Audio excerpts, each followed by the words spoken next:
Mark almost turned his car around twice before reaching the small community center in a quiet town in Oregon, the kind of place where flyers stayed on bulletin boards for years and people smiled out of habit, not happiness, and he told himself he was only going because doing nothing at home felt worse than forcing himself to sit in a room full of strangers, and the writing workshop sounded harmless enough, just a way to kill time on a slow Thursday evening. Yet the moment he stepped inside,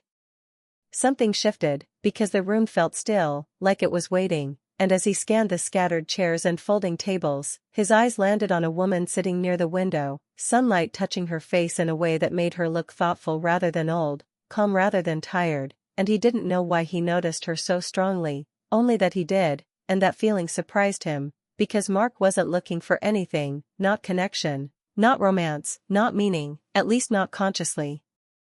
But this woman, Eleanor, seemed to carry meaning with her, like a quiet storm that had already passed and left wisdom behind, and she wasn't trying to impress anyone. She wore simple clothes, held a notebook that looked used and loved, and when she looked up, her eyes met his for just a second, yet in that second Mark felt seen in a way he hadn't felt in years, and he quickly looked away, annoyed at himself for reacting so strongly, telling himself it was nothing, just curiosity, just boredom.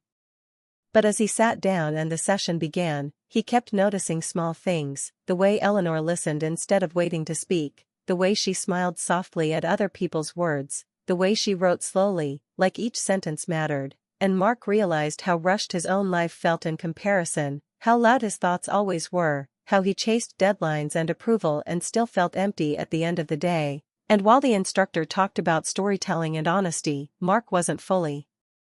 listening, because his mind kept drifting back to Eleanor, wondering who she was, what kind of life shaped that calm expression, what losses and joys were hidden behind her quiet posture. And when it was his turn to read a short piece he had written, his voice shook slightly, not from fear of speaking, but from a strange need to be understood, and when he finished, the room was silent for a moment. Then Eleanor nodded, not dramatically, not loudly, just once, but that small nod hit him harder than applause ever had, because it felt genuine. And after the session ended, people gathered their things and chatted briefly before leaving, yet Mark stayed seated longer than he meant to, pretending to check his phone while hoping, without admitting it, that Eleanor would walk past him, and she did, stopping just close enough to make conversation feel natural, and she said she liked his writing, that it felt honest, and her voice was warm, steady, not flirtatious, just kind, and Mark found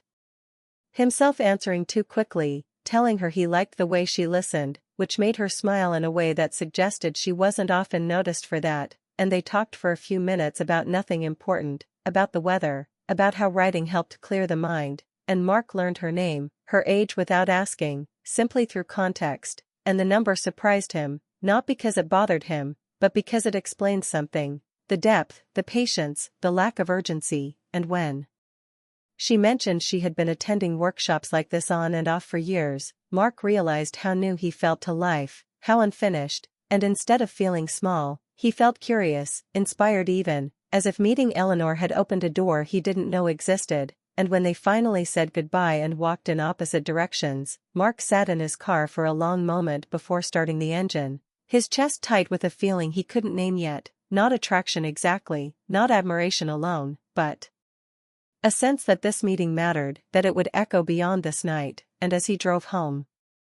under fading daylight, he replayed the moment their eyes met, the nod, the quiet conversation, and he wondered why a woman twice his age, someone he had just met, already felt like a turning point, unaware that this was only the beginning of a connection that would challenge everything he believed about love, time, and himself. After that first meeting at the workshop, Mark couldn't stop thinking about Eleanor, and surprisingly, he found himself looking forward to each session with an eagerness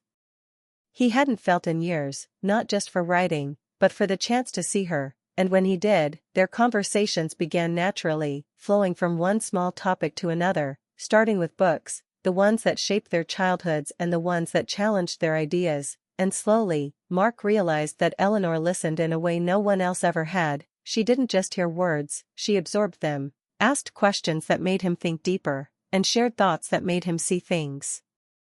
differently, like how a simple scene in a story could reflect the hidden struggles of a person's life, and he admired her wisdom, the calm strength she carried without needing attention or praise, while she, in turn, seemed to appreciate his honesty, his willingness to admit confusion and frustration about his own life, about trying to find meaning in work, relationships, and future dreams that often felt uncertain. And as days passed, Mark began to notice the subtle ways Eleanor encouraged him. Without telling him what to do, how her laughter, quiet but genuine, made the room feel lighter, and how her perspective on everyday things, patience, imperfection, acceptance, made him feel like he was seeing the world through a clearer lens, realizing that he had spent so long chasing fast success and approval that he had forgotten to appreciate the small, meaningful moments. And during one long conversation after a workshop, they walked to a nearby cafe, sipping coffee while talking about life's unexpected twists, about heartbreaks and recoveries, about careers that didn't go as planned, about family expectations, and Mark was amazed by how open Eleanor was with her experiences without sounding bitter or resigned, and he felt a growing admiration that slowly became something more complex, something that pulled at his chest in ways he didn't fully understand, while Eleanor noticed his intensity, the way he leaned in, eyes wide, as he processed her words, and she found herself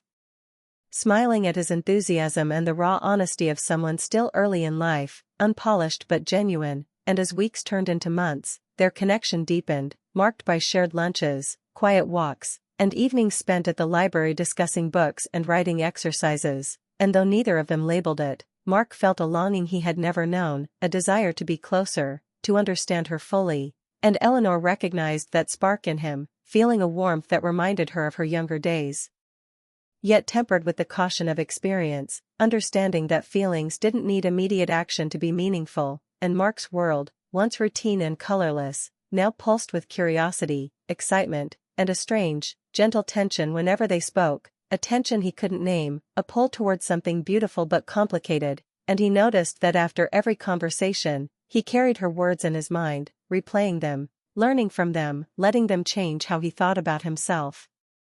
about ambition, about patience, and even love itself, while Eleanor, in her own reflective moments, found herself appreciating the presence of someone who made her see life anew, who reminded her that joy and discovery weren't bound by age or circumstance. And their interactions, though simple, a shared story, a quiet nod, a thoughtful question, began shaping both of them in subtle, powerful ways, until Mark realized that admiration had shifted into longing, a longing not necessarily for romance alone but for connection, for understanding, for someone who could see him entirely. And Eleanor understood that feeling too, that his eyes often lingered a second too long, that his attention made her feel valued in ways she hadn't expected, and though neither admitted it, a silent promise grew between them, one of emotional intimacy and profound respect, as they continued meeting week after week, sharing thoughts, confiding fears, and laughing at small absurdities in life, creating a bond that felt rare and fragile, a bond that transformed Mark's perspective on maturity,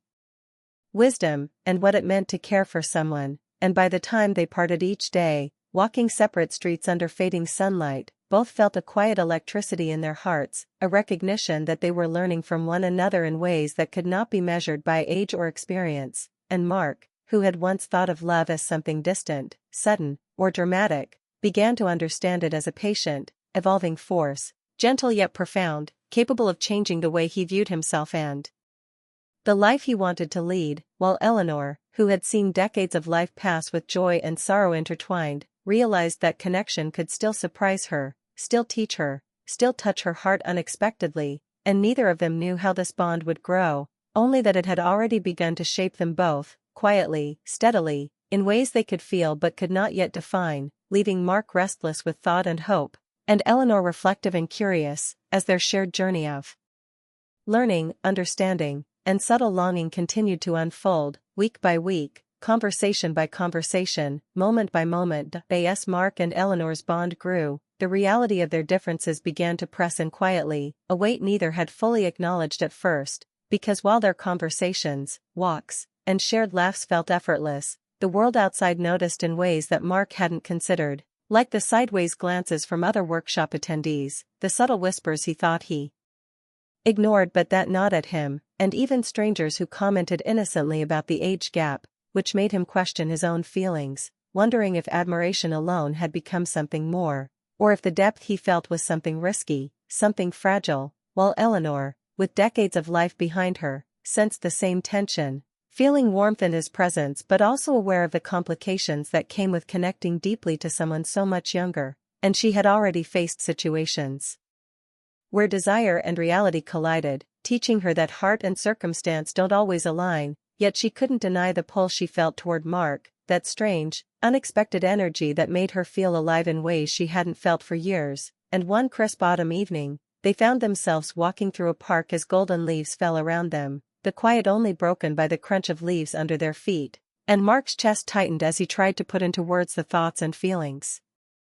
he didn't fully understand, while Eleanor listened, her gaze steady, her voice soft but firm as she spoke about boundaries, timing, and the importance of intention, explaining that feelings mattered but acting on them too quickly could hurt both of them in ways they couldn't undo, and Mark nodded, feeling a mix of relief and heartbreak, because her words were not rejection, yet they reminded him of the reality they faced, that the connection was real but the world and their own experiences made it complicated. And he realized that love wasn't always about rushing, about claiming, about immediate satisfaction. It could also be about respect, patience, and understanding, a lesson he had never learned at 20 or 25, yet was learning now with someone who had lived long enough to teach it gently. And Eleanor, noticing the way Mark's shoulders slumped and his hands fidgeted, understood that he was absorbing more than just her advice. He was beginning to see the world through her eyes, to recognize the layers of life, the choices, and the consequences that shaped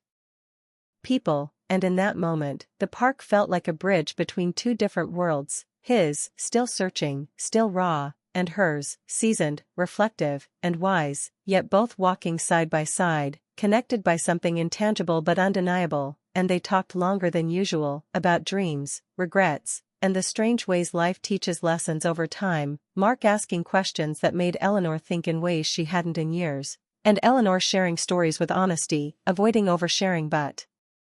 giving enough to help him understand her life, her growth, her losses, her joys. And as they paused on a small wooden bench, the sun dipping below the horizon, Mark realized that longing could be beautiful even when it was restrained, that connection could exist without immediate fulfillment, and that this restraint didn't diminish the depth of what he felt, but rather gave it clarity and respect. And Eleanor, watching him process, recognized a rare openness in him, a vulnerability that